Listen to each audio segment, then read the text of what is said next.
I'm so sorry, the camera just went off without me knowing. I feel like I'm just gonna continue. So this is gonna be part 2 of the story. Okay, she sings like that with that tail wagging, with that smile sitting there. Maybe I tell you the one about Herrick, the Lucky and the Viking playing hockey for the old timers. Find us Indians in Newfoundland, she says. So she's telling about like a bit about Indian story, the Coyote, and the Coyote goes on to sing. Maybe I tell you the one about Christopher Cartier looking for something good to eat. Find us Indians in a restaurant in Montreal. Maybe I tell you the one about Jack Columbus, come along the river, Indians waiting for him. You know, talking about colonization of the Indians, yeah, and like how it happened. We all wave and we say, here we are, here we are. Everyone knows those stories. I says white man stories, baby stories. You got in my mouth. No, no, no, no, no, says that Coyote. I read this ones in that old book. Okay, all I say is you are trying to bite my toes. Everyone knows who found us Indians, right? So the grandmother is telling, you know, her real story. Like, you know, she's actually talking with the Coyote. Coyote is reading the book and she's telling, you know, the story like, ho ho, like ho, I says, you are trying to bite my toes. Like, you know, why are you trying to tease me? Yeah, like everyone knows who found us Indians, right? So the Coyote is kind of summarizing what he's read in the book. Eric the Lucky and that Christopher Cartier and that Jack Columbus come along later. Those ones get lost, float about, walk around, get mixed up, ho ho ho ho. Those ones cry, we are lost. Okay, so they come, everything, there's chaos everywhere. Like those ones get lost, you know, like, you know, float around, walk around, get mixed up. There's a lot of like disorganization, loss of identity. So we got to find them, you know, help them out, feed them, show them around. Boy, I says, bad mistake, that one. Okay, so I feel like this part is definitely talking about when the Cartier and Christopher, when they came, like they were lost, you know, who knows how many of them came, right? They came, they were lost, you know, some even cried. You know, it's a strange land. So what they did was they actually helped them, and so we're gonna continue. And she says like what they did, helping them, was actually a bad mistake, that one. So she goes on to say, you're a very wise grandmother, says Coyote. Bring your eyes down, like she is sleepy, you know. Maybe you know who discovered Indians. So he's wanting to inquire more information about, you know, the history of the Indians, and he's telling the grandmother like, you're actually very wise, right? And like, come closer and let's actually analyze the story deeper. And the grandmother says, sure, I says, everyone knows that it was Coyote, she was the one. Or somebody else jumps into them. Sure, I says, everyone knows it was the Coyote, she was the one. Oh grandmother, that Coyote says, tell me that story. I love those story about that sneaky one. I don't think I know about that story, she says. So this is really interesting, okay, because I feel like we need to go back, because, you know, like I said, the story is very confusing. We can see the character of Thomas King here, very, you know, cunning. And from the background, we know that, you know, the grandmother is telling the story of this Coyote, right?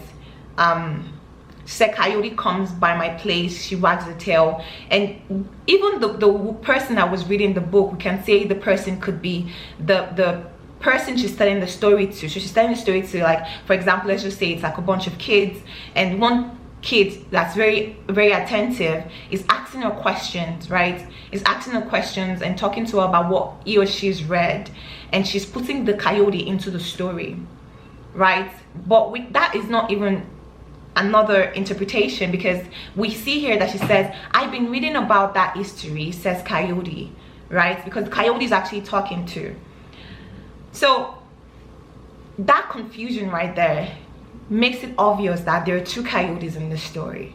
Okay, there are actually two Coyotes in this story, and if you feel confused right now, please don't be confused. Okay, I really advise that you have the book in front of you, or the chapter, just to really analyze it. Okay, but we're gonna continue. Okay, so she goes on to say, like, you know, your wise grandmother, bring your eyes down, like she's sleepy. Maybe you know who discovered, you know, the Indians. She said, you know, I know, everyone knows that it was the Coyote that discovered, it was Coyote, she was the one. We can say the grandmother is saying that the coyote was the one that discovered the Indian. So Coyote A is the one that is interacting with the grandmother, right? That's talking to the grandmother, and that's the one that read the book. So Coyote A was the one that read the book and is interacting with the grandmother. Okay, so, and Coyote B is the one that actually discovered the Indian.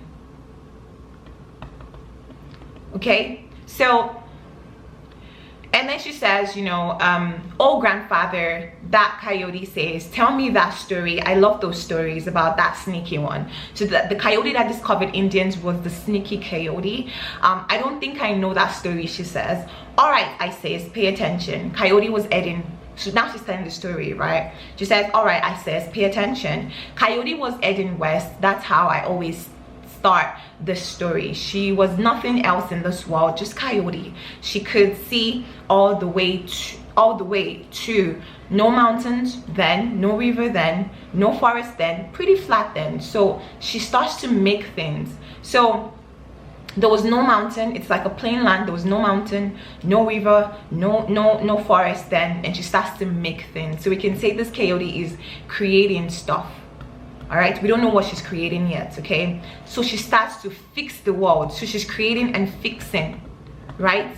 This is exciting, says Coyote. Coyote A is saying this is exciting, right? And she takes her nose out of my tea, right? So when someone is saying that, you know, I want to know the tea, do you understand? Like, it's very like improper grammar here. Like, she's like, you know, when the coyote took her nose out of her tea, it's like took her nose out of her business, you understand? And she said, yes, I says, just the beginning too. Coyote got a lot of things to make. You know, now the grandmother is still telling the story. Tell me, grandmother, says Coyote. That is just my interpretation about the tea part, but if you have another interpretation, you know, just, you know, you can just put it down in the comments. But we're gonna continue. The coyote says, tell me, grandmother, says Coyote, what does the clever one make first? Well, I says, maybe she makes that tree grows like by the river. Maybe she makes that buffalo. Maybe she makes that mountain. Maybe she makes them clouds. Maybe she makes that beautiful rainbow, says Coyote. Okay, then I says, we're on page 72, guys. No, I says, I don't make that stuff. Mink makes them. So it's apparent that, you know, let's just go back again. She said maybe she makes this, maybe she makes that, maybe she makes that beautiful rainbow. Okay, and then we go to say page 72, then grandmother says, no, I says, she don't make that thing. So the coyote didn't make the rainbow because there's another creator. Okay, there's another creator, let's just call it creator X. There's another creator. We don't make, she says she don't make that thing. Mink, who is creator X, made that thing. All right, Mink, we call Mink creator X. Okay, maybe she makes that beautiful moon, says Coyote. Then grandmother says, no, I says, she don't make that either. Otter finds that moon in the pond later on. So there's another one that finds stuff. There's otter that finds stuff. Okay, all right, so otter is the one that finds stuff. I'm just gonna bring another thingy here so, you know, we're not like confused about anything. So otter, you know, was the one that finds stuff, and maybe she makes the ocean with that blue water, says Coyote. No, I says, grandmother replies, oceans are already there. So there's already creation there. She don't do any of that. The first thing Coyote makes, I tell Coyote, is a mistake. All right, so Coyote B makes a mistake. That was the first thing Coyote B did. Coyote B, first creation, was a mistake. All right, boy, she says, Coyote, sit up straight. Them eyes pop open. That tail stop wagging. That one swallow that smile. Big one, big one too, I says. No, so you know. So the coyote Coyote A then sits up, the one that's listening and interacting with the grandmother, sits up, and then, you know, his eyes popped open, and then he's wagging his tail, like big one too. I said, the grandmother says, Coyote is going west, thinking of things to make. That one is trying to think of everything to make at once, so she don't see that hole, so she falls in that hole. Then those thoughts bump around, she runs into each other, they run into each other, excuse me. Those ones fall out of Coyote's ears in that hole. Okay, so we can say the Coyote is just wanting to create stuff. The Coyote, the creator, has so much thoughts in his head, and his thoughts are just like bombarding each other, and he ends up creating a big mistake. So we can talk about disorganization in the mind of the Coyote. Okay, the Coyote's mind, the Coyote was disorganized, and he ends up creating this big mistake. The big mistake comes out of his ears, and in that hole that Coyote cries. Okay, so we're talking about the Coyote B here. Okay, so it's no longer the grandmother and the Coyote A talking now. We've already zooming into Coyote B and into his experience more vividly. All right. Oh, that Coyote cries, I have fallen into a hole. I must have made a mistake. And she cried. So Coyote B is characterized as a she. So there is that hole, and there is that Coyote in that hole, and there is that big mistake in that hole with Coyote. Hole says that hole, you must be, says that mistake. Hole says that mistake, you must be a Coyote. So we see that this mistake here is actually talking to the Coyote. The mistake here is actually a human being. Okay, the mistake here is actually, we can say the mistake is that he's a human, but we don't know if it's an anthropomorphism of something. We don't know whether it's like an entity. We don't know what this entity is. So human question mark, right? So we're trying to figure out, like, what was this mistake, right? That mistake is real big, and that hole is real small. So like the mistake is big, but the hole is small. How is, you must think that the hole, the person in the hole must be very tight. Present, put on your remote control, then select the device you want to view. Make sure the device is turned on. HDMI 1. Okay, so as I was saying before, the person in the hole must have been very suffocated, must have been just uncomfortable. All right, so the big mistake, the environment around the big mistake, and just the whole thing that's going on, the person in the hole, first of all, we see like the hole is small, right, and the person is big. So the person must have been suffocated and uncomfortable. All right, so where were we? Okay, not much room, right? I don't want to tell you what that big mistake looks like. First mistake in the world, pretty scary, boy. I can't look, I got to close my eyes. You better close your eyes too, I tell Coyote. Okay, so she's telling the story, but she's telling it in a very, like I said, vivid, vivid way. So she's like telling that story, pretty much, boy, I can't look, I gotta close my eyes. She's telling the Coyote A, like, you better close your eyes too. And the Coyote goes on to say, okay, I'll do that. She says, I feel like here we see that there is an exchange of, okay, let's just keep going, and we'll see whether grandmother was actually talking to Coyote A or Coyote B. Okay, okay, I will do that, she says. Oh, and she puts her hand over my eyes, but she don't fool me. I can see she's peeping. Don't peep, I says. Okay, she says, I won't do that.